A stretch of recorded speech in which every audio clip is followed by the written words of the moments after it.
The dive. The dive. Yeah, you can start because I'm not starting on that one. So much to say. There was one of them where the guy dunked it, and in the old days, yes. you couldn't make contact with the pipe. Yeah. You know what I mean? You couldn't dunk it like that. And I mean, actually, when we were kids, you could. When I was a kid, you could dunk it like that. Yeah. But then at some point, you couldn't make contact with the cage. But the kid from High Point, I thought he had dove away from the goal mouth behind the cage and kind of dunked it on the goalie. Yes. And it looked like he might have dunked it on the pipe at first, but then I saw he dunked it on the goalie. So my thinking there was he made contact with the goalie. But he wasn't in the weird little what do they call it? Zone. It's such a weird. And they have a little like weird hot potato kind of guy they showed on the NCAA website, like the icon to show like the PowerPoint slides. It's just weird, so you should look it up. It's really dumb looking. I watched the power. I didn't get that, but that's a whole different topic. I thought the way he dove was a good way that it was to bring it back in a sense that last year he would have ran out of acreage. And it would have just ran through the crease or just kind of throwing the ball away, whatever. Take a dive, they would have just been a turnover. But he was running out of room. He dove. He wasn't near the goalie. He was to the outside of the crease. Yep. I thought it was a perfect way to implement the dive. I was glad they didn't call it. I was glad they let that one go. Well, when I saw the flag go up, I was like, no way, there's no fucking way. But then I realized it was a push. Yep. And so I was like, oh, I wasn't even thinking about that. But the second one they had, the Duke one. Or who was it? That was Duke had one that was totally clean. Duke had one where the kid came up and I forget who it was. It was Robertson or somebody from Duke dove up the side, and it was more of a traditional dive. I'm getting it mixed up. The high point. No, was it Furman? The Furman kid was the penalty where he came from behind and the goalie came out of the goal mouth. That was Duke. Yeah, that was when the Duke goalie stepped out and played him. Which I don't know. That's gonna. It's ugly, man. It's gonna be really bad for officials, and it's gonna be something they're gonna have to address now, and they're going to have to make sure that, hey, listen, the way they called this is wrong. Well, I feel like other than the dive we just talked about, where the dude is kind of running down the alley and ran out of room, that's a good dive. But other than that, the places where you're like allowed to dive, it seems like no one would ever fucking do that because I don't even know how you dive right in front of the cage, like literally. Oh, I would love to. Right, I don't know. I mean, I was a goalie, dude. So, like, I can't. I think that's just dangerous. You're like going to get fucking crushed. I don't mind the. See, I think they shouldn't have put the weird cone in or whatever the hell it is. I think that what they should have made the rule is just don't make contact with the goalie. Well, if you make contact with the goalie, pretty much anywhere. Well, but see, that's what the cone. This is why it's stupid. Well, what if you play a high arc as a goalie? If they try to say like, oh, then you can't. Okay, well, I'm going to play a high arc. I'm a big dude. I can take it more cage and like what like.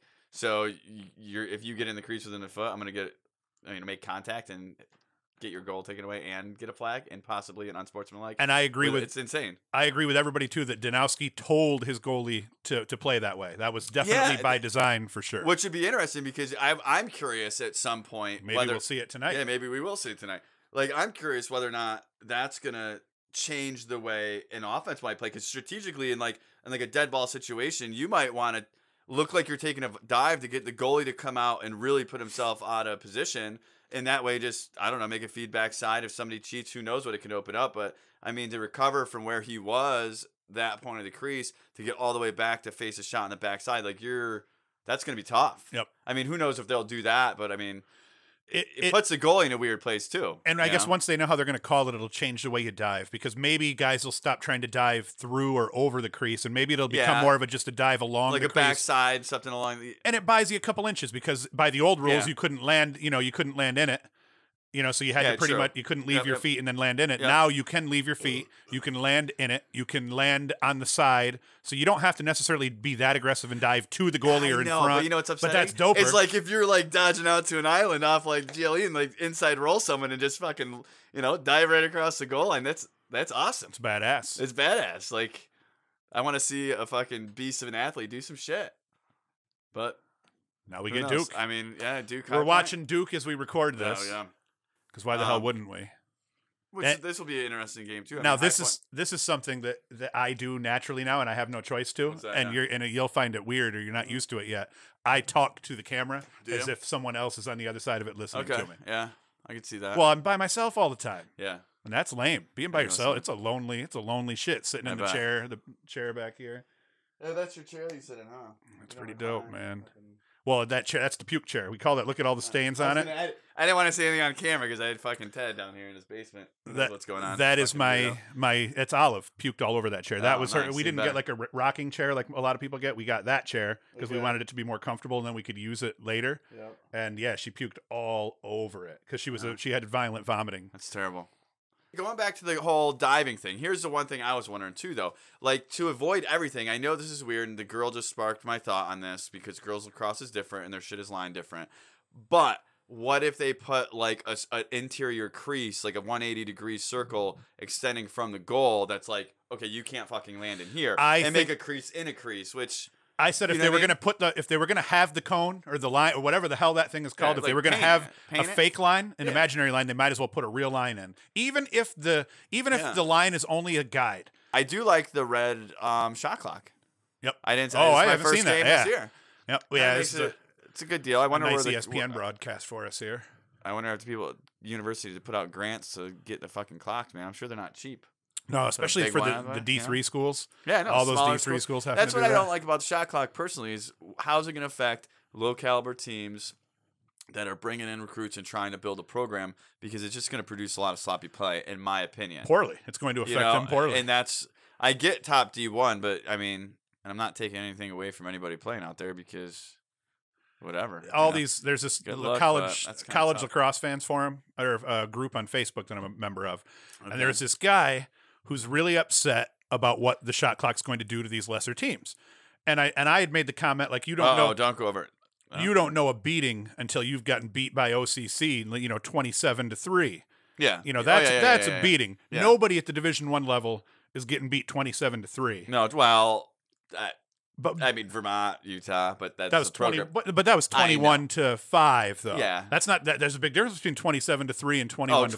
27-3, yes. Or OCC would beat like Cayuga 35-3. Yeah, no, that's just fucked up. So my argument, even at the D3 level, where you will have teams that are way less matched, you just don't play those teams. If someone's going to beat you 35-3 because of the shot clock, you don't play those teams. Like true, but there's a lot of geographical issues with that too, just in terms of how far you can travel. Then you just take the ass stuff like that. Yeah, then you take the ass one. But that's exactly what I think. Oh, good luck. Oh, another good save. Wow, dude, he's had some good solid saves. This isn't Fowler, is it? He's not. He's graduated, right? Nope. No, this is the new kid. I forget what his name is. Dude, he's looking good, man.